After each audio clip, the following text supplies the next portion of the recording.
بسم اللہ الرحمن الرحیم۔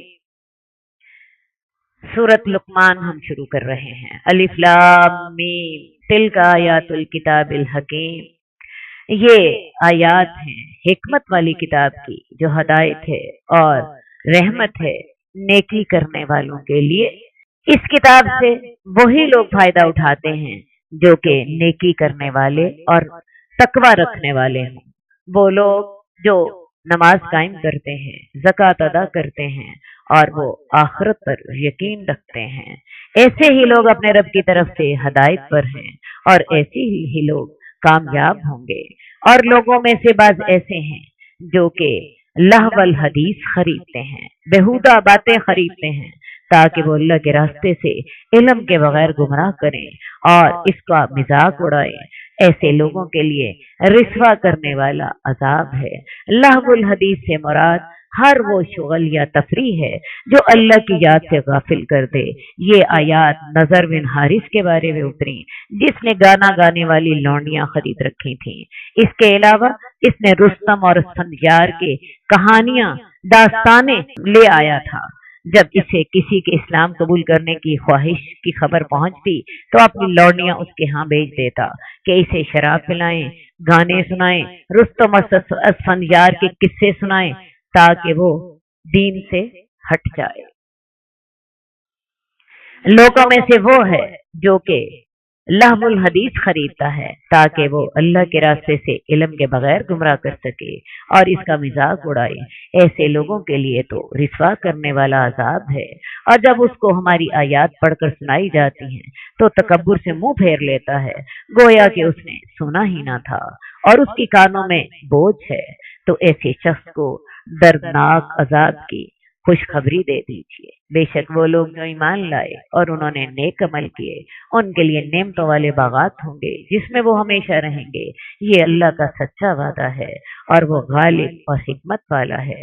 اللہ تعالیٰ نے آسمان کو ستونوں کے بغیر پیدا کیا جیسا کہ تم دیکھتے ہو، اور اللہ تعالیٰ نے زمین میں پہاڑ رکھ دیے کہ وہ تمہیں لے کر ہچکولے نہ کھائے، اور اس کے اندر ہر طرح کے جاندار پھیلا دیے۔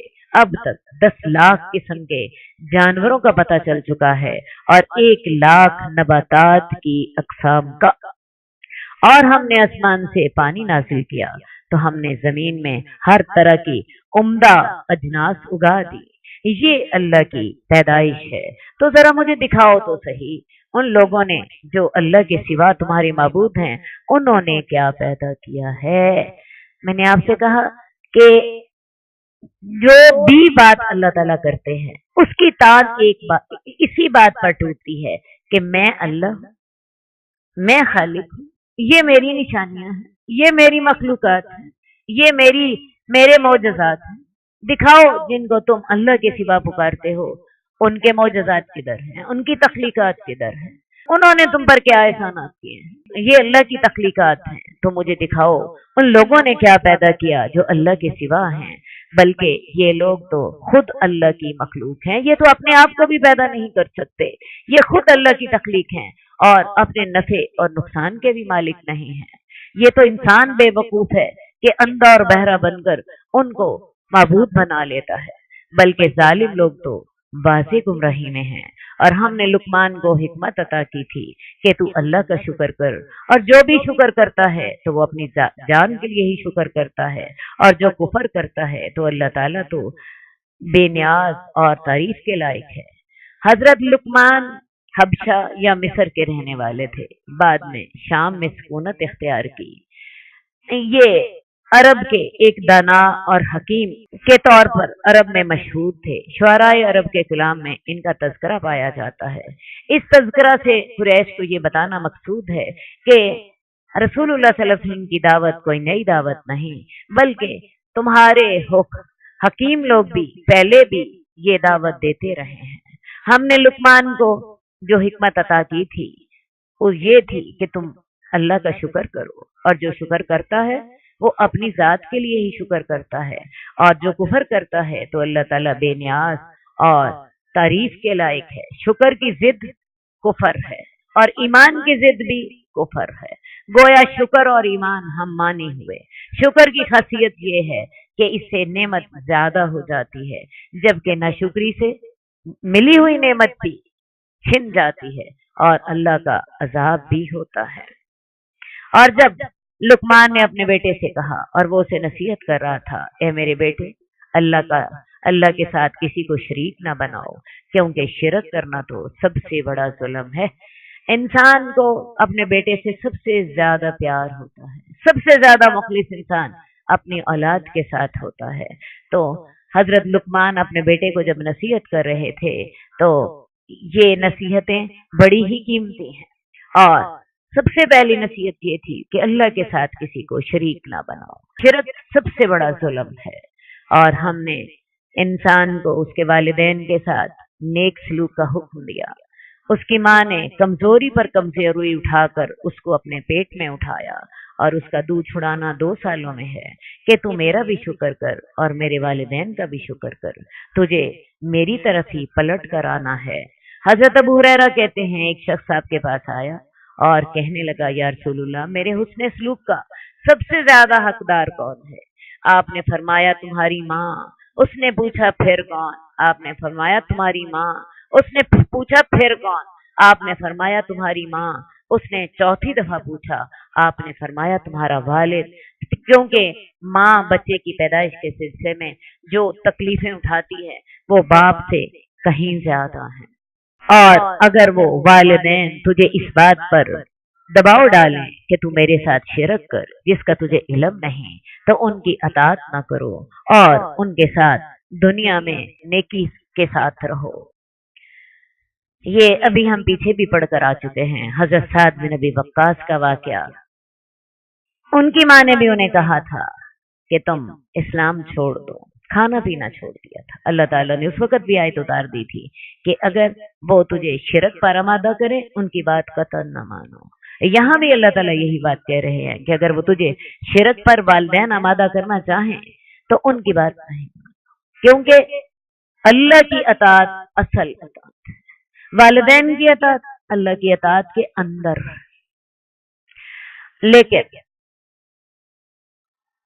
شرک میں تو ان کی اطاعت نہیں کرنی، لیکن اس کے ساتھ ان کے حقوق ختم نہیں ہو جائیں گے۔ انہوں نے جو تمہیں پالا ہے، پوسا ہے، اور جو تم پہ جان ماری ہے، اس کا احسان تمہیں دینا ہے۔ اس کے بدلے میں تمہیں دنیا میں ان کے ساتھ نیکی کے ساتھ رہنا ہے، اور ان کے ساتھ دنیا میں بلائی کے ساتھ رفاقت اختیار کرو۔ بعض لوگ جو بڑی نیکی سمجھتے ہیں، جی میری والدہ پردہ نہیں کرتی اور میں نے اس کے ساتھ بولنا بند کر دیا۔ ایسے شدت پسند لوگ جو ہیں وہ اپنی جانوں کے ساتھ ظلم کر رہے ہیں۔ اس کی بجائے بہتر طریقہ یہ ہے، اگر آپ سمجھتے ہیں کہ آپ کے والدین غلط طریقے پر ہیں تو حضرت ابراہیم کی طرح انہیں دین کی دعوت دیجیے، بڑے احترام اور بڑے ہی اس کے ساتھ حکمت کے ساتھ۔ اور اگر وہ فوری طور پہ نہیں بھی مانتے تو ان کے ساتھ کم از کم ان کی جو دنیاوی مسائل ہیں ان میں ان کی خدمت کرتے رہیے۔ یہ بات نہ مانیے، باقی ان کی خدمت میں کمی نہ کیجیے۔ آہستہ آہستہ ہو سکتا ہے آپ کے اسی حسن سلوک کے ساتھ شاید وہ آہستہ آہستہ دین کی طرف آ جائے اور انہیں سمجھ آ جائے کہ یہی سیدھا راستہ ہے، اور اس رستے کی پیروی کیجیے جو کہ میری طرف رجوع کرتا ہو، پھر تمہیں میری ہی طرف پلٹ کر آنا ہے۔ میں تمہیں خبر دوں گا جو تم عمل کیا کرتے تھے۔ اے میرے بیٹے، اگر تیرا کوئی عمل رائی کے دانے برابر بھی ہو اور وہ چٹان میں ہو یا زمین اور آسمان میں ہو، اللہ تعالیٰ اس کو لے کر آئے گا، کیونکہ اللہ تعالیٰ باریک بین اور خبردار ہے۔ اللہ تعالیٰ غیب جانتا ہے، اور اگر کسی چٹان کے اندر بھی کوئی چیز چھپی ہوئی ہے، اللہ تعالیٰ اس کا نہ صرف علم رکھتا ہے بلکہ اللہ تعالیٰ نے اس کو لوح محفوظ میں ریکارڈ بھی کر رکھا ہے۔ تو جب انسان اللہ تعالیٰ کی اس صفت یعنی صفت علم اور علم الغیب، عالم الغیب ہونے پر ایمان لاتا ہے، پھر انسان جو ہے کوئی گناہ چھپے یا ظاہر کرتے ہوئے اللہ کی اس صفت کو سامنے رکھتا ہے۔ اے بیٹے، اگر تیرا کوئی عمل رائی کے دانے برابر بھی ہو اور وہ کسی چٹان کے اندر چھپا ہوا ہو یا زمین اور آسمان کی گہرائیوں میں ہو، اللہ تعالیٰ اس کو بھی لے آئے گا۔ وہ باریک بین اور خبردار ہے۔ اے میرے بیٹے، نماز قائم کرو، نیکی کا حکم دو، برائی سے روکو، اور جو تجھے تکلیفیں پہنچے اس پر صبر کرو۔ یہ ساری باتیں ہمت کے کاموں میں سے ہیں، اور اپنا گال تکبر کے ساتھ لوگوں سے نہ پھلا لو اور زمین میں اکڑ کر نہ چلو، کیونکہ نہ تو زمین کو پھاڑ سکتا ہے اور نہ تو پہاڑوں کی بلندی کو پہنچ سکتا ہے۔ اللہ تعالیٰ تو ہر خود پسند اور شیخی خورے کو پسند نہیں کرتا، اور اپنی چال میں اعتدال رکھو اور اپنی آواز کو پست کرو۔ یقیناً سب آوازوں میں سے بری آواز گدھے کی آواز ہوتی ہے۔ آواز کو خواہ مخواہ کرخت یا بلند نہ کرو۔ ہاں، کسی ضرورت کے تحت آواز میں تبدیلی لائی جا سکتی ہے، جیسے کسی بڑے مجمع کو خطاب کرنا ہو تو آواز اونچی کرنی پڑتی ہے۔ یہ 10 ہدایات تھیں جو حضرت لقمان نے اپنے بیٹے کو دی، جس کا آغاز شرک کی تردید سے ہوا اور توحید کے اس بات سے ہوا، اور اس کے ساتھ ساتھ انہوں نے بہت سی نصیحتیں اپنے بیٹے کو کی، جن میں نماز قائم کرنا، امر بالمعروف، نہی عن المنکر، صبر کرنا شامل ہیں۔ اس کے علاوہ حضرت لقمان نے اپنے بیٹے کو تکبر کرنے سے بھی روکا اور یہ بھی حکم دیا کہ اپنی چال میں میانہ روی رکھو، اپنی آواز کو پست کرو، کیونکہ بری آواز گدھے کی ہوتی ہے۔ اللہ تعالی ہمیں ہدایت کی توفیق عطا فرمائے۔ قد خصك الرحمن بالفضل والتيجان والروح